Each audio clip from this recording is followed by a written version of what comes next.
Hello and welcome back to It Is What It Is. It is what it is. It is what it is.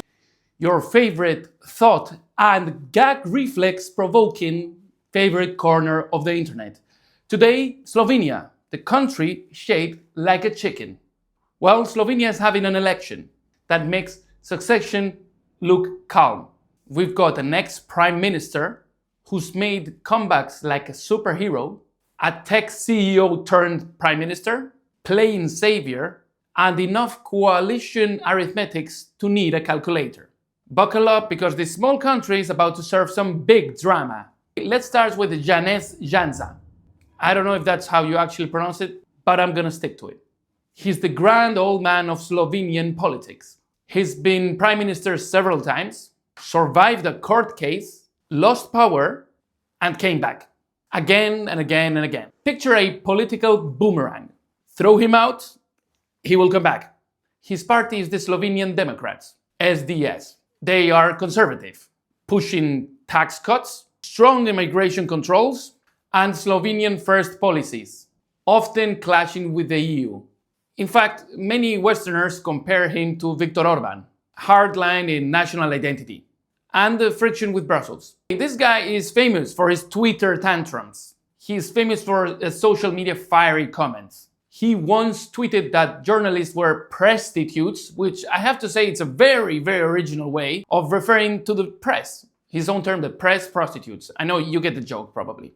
And it led to nationwide eye rolls. Because when he starts tweeting, even spell checking throws a punch back. Also, he had some issues with the non-paper diplomacy. In 2022, a leaked non-paper sparked an entire crisis about redrawing borders in the Balkans. The critics called it a plot, he called it a misunderstanding. It's the type of secret, so secret that even the EU didn't know until Wikipedia did. There have been some theories floating against Janša, like Russia Gate, and he once claimed that Slovenia's chief intelligence was actually a secret Russian spy catcher. People joke that he has seen way too many spy movies. However, he is clear. He appeals to the national pride, promises economic revival via deregulation because he's pro-business and pro-blue-collar support, and he's also strong on the law and order rhetoric. However, his style can be seen as divisive, as it alienates the center. Many parties say that they wouldn't join a Janša-led government as in a cordon sanitaire. And his rough personality is basically a turnoff for the moderates. He's basically a living European throwback Friday. Politics using traditional slogans. Now, Golob, from the Freedom Movement. Robert Golob is the incumbent prime minister. He ran in 2022 as an outsider and a savior. An energy company CEO promising green and digital Slovenia. And he won big, ousting the old guard. But now he is the guy in charge, so the outsider thing doesn't really work anymore. In October 2024, an ex-interior minister, Tatiana Bobrar, I think, accused Golob of interfering with police hiring, which sounds a lot like destroying separation of powers. But Golob fired back, calling it a political vendetta. It's the only time when a prime minister's crime has been taking HR way too seriously. He has also had a position on energy and expiring. He once said, "We will use up our energy on reforms." Critics teased that they hope he didn't mean it literally. Imagine Slovenia in winter. However, they had another issue, which was the holiday home tax. His government floated the idea of a second home tax to fund the reforms.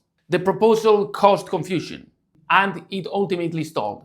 Because in Slovenia, no one wants to be taxed for taking a holiday. They want to take one. He's portrayed as competent and technocratic. Also a sort of a coalition builder because he ruled with SD and Levica. And he's staunchly pro-European Union. After all, Slovenia did have the EU Council presidency under him. Now, that doesn't mean he did anything to get it, because that is a rotatory position. His weaknesses are that he is, like I say, the incumbent fatigue. 4 years of subtle changes, no big bangs. The economy has a modest growth, 2% in 2025. Also, he has some health and immigration issues unresolved, like the case of doctor shortage that go to Austria. Yes, that's a real thing. Golob's plan of reforming everything silently is working so quietly that the people wonder if it's actual policy or a free trial for nothing. The archetype is Macron. He's an outsider technocrat. Or like Georgia Saakashvili, except in the EU. They win in novelty and optimism, but they often struggle with messy politics. Golob's journey fits this pattern, okay? Boss candidate turned pragmatic. Now, Ansel Lager and the Democrats. Ansel Lager is the new center-right face. He split from Jansa post-2022 to lead the Democrats. Imagine Jansa as Mufasa and Lager as Simba. And Lager is more scandal-free. His problem is almost being too normal. He's so polite he might actually apologize for winning. And he lost the 2022 presidential race. However, he did get 33.9% in the first round, which was surprising. He's conservative in economics but mild on style, and attracts the voters that consider Jansa too hot-headed. But if he pulls 6 to 8%, he could lead the coalition match. He is not a charismatic campaigner. He's like a vanilla pudding in politics. He splits the right vote, which could help Jansa or hurt both. And he has a lack of name recognition. But he's the nice candidate. If you were to think of him as another leader in the EU, you could think of perhaps Belgium's CDMV or Austria's People's Party defectors. Voters like him personally, but it is unclear where he sits. He's akin to a centrist policy, which, as we know, that can mean a lot of things. He's handy in a coalition, but not really a headline grabber. Now, if you're tired of the old Slovenia, do not worry, we have New Slovenia, the Christian Democratic Bloc, that has partnered with SLS and Forkus. Formerly led by Matej Tonin, it is now under Jernej Vrotec. They have stayed out of the scandals, which is their scandal. They are also center-right, but more moderate, but socially flexible. They are strong in family policies and moderate in economic reforms. They are seen as safe hands, and many consider them reliable coalition partners. Their weakness is that they have a very bland image. It's like the Switzerland of politics. They have only a few seats, like 6%. So they might be crucial or they might be left out, depending on the coalition. So it's like if you go to a buffet or a catering or an event and you see all these things and all these products, and New Slovenia is like water. Surely drinkable and useful, but you notice it the least. Now, the Social Democrats and Matthias Hahn. Who leads them? They are the center-left that focus on worker rights and social welfare. They do have experience in government and they have a steel industry background. They are seen as pragmatic and coalition-friendly. However, they lack a strong message. They compete for voters with the freedom movement, which are both left of the center. Hahn's party slogan could be, "We keep things from falling apart." And they literally do. They keep visiting factories. Now, Levica. Levica is the radical left, led by Luka Mesek. They allied with the Greens.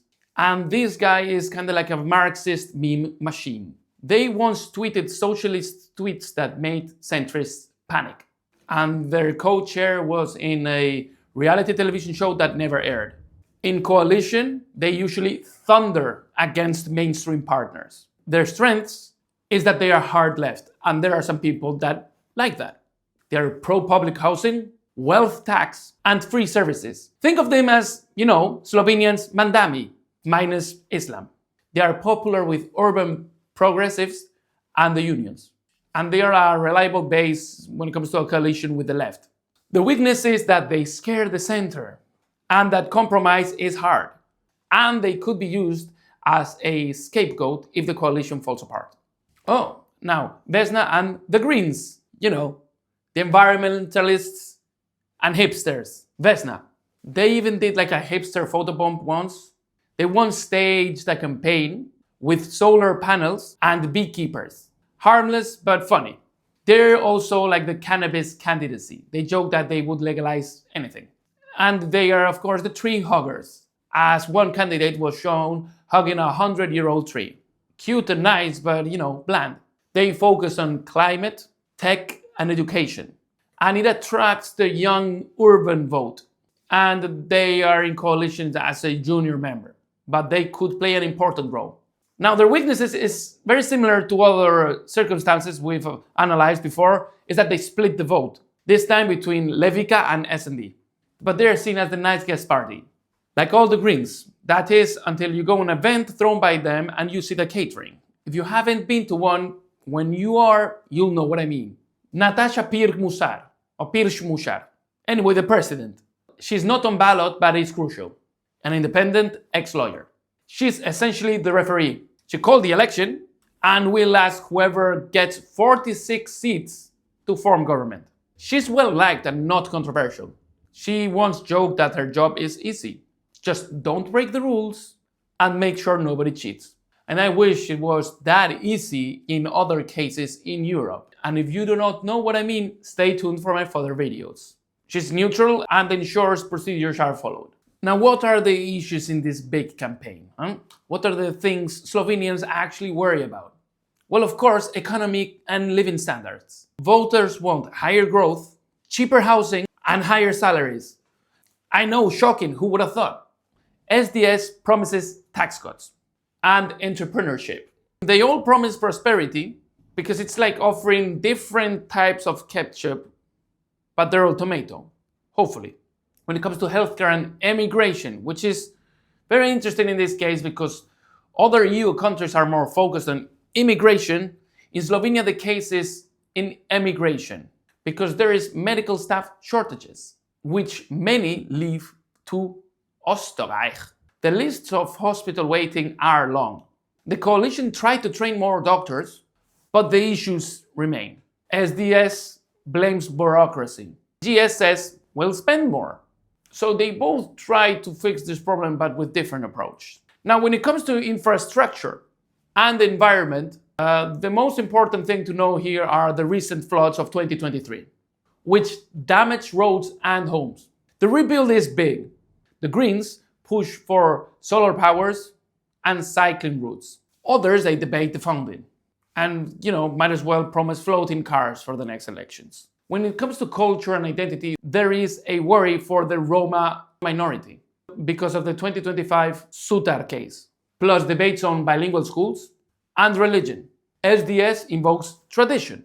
The left talks inclusion, which is basically the same theme in all European elections. And now the big question, which is EU skepticism. When parties from the right propose something which is not totally in accordance with the EU standards, the people from the left rally and spring to call them anti-EU. It's not that they are against the European Union itself, it's that they are against some of the decisions by the EU or the leadership of the EU. Criticizing the EU doesn't mean you're against it. And some people in Europe struggle to understand this. Picture this, we're all in the same big bus, okay? We love this 27-seat bus, and some people might argue, hey, take the road to the left. And other people say, hey, take the road to the right. The fact that you want to take the road to the right doesn't mean you're anti-bus. You love this bus, you just want a different direction from it. And I think that is as clear explanation as I can give. Now that this is settled, Golob embraces EU funds and climate plans. However, Janša criticizes Brussels for the red tape. Under EU Observer, for example, the trend was that Slovenia was swinging to the right. And what a terrible thing. And this is just a classic dilemma.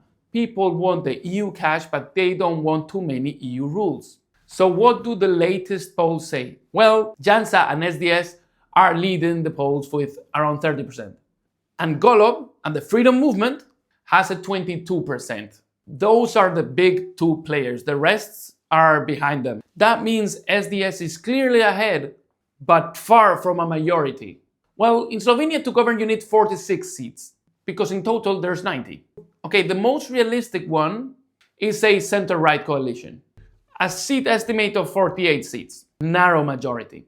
Now, the center-left coalition, 38 to 42 seats, just short of 46. Or we could just have a hung parliament and no coalition and elections again. In conclusion, this is how it is. Janša bloc or Golob's bloc. In Golob's bloc, even if every smaller party, including Loggers and Greens, join, still might be in the low 40s. They need extra votes, possibly a cross-coalition. And as a reminder, after the 2018 elections, it took 3 months to form a government. And the same chaos could happen again. Now, if you see a pattern with the other EU countries, these are the wider trends. The center-left incumbents are losing ground. The rights and conservatives are surging. For example, Poland's PiS and Meloni in Italy. Altogether, Slovenia is a case of modern EU politics. Multi-party chaos, conservatives versus Greens, and neutral referees. So remember, if no one gets to 46 seats, Slovenia's next tourist attraction for the next 3 months might be drama. So stay tuned for more EU drama in the future. Next, Denmark, and then Hungary, and many others. And as I always say, if you like what you see, try to look me up. If you don't like what you see, try to look me up. Until then, well, it is what it is. It is what it is. It is what it is.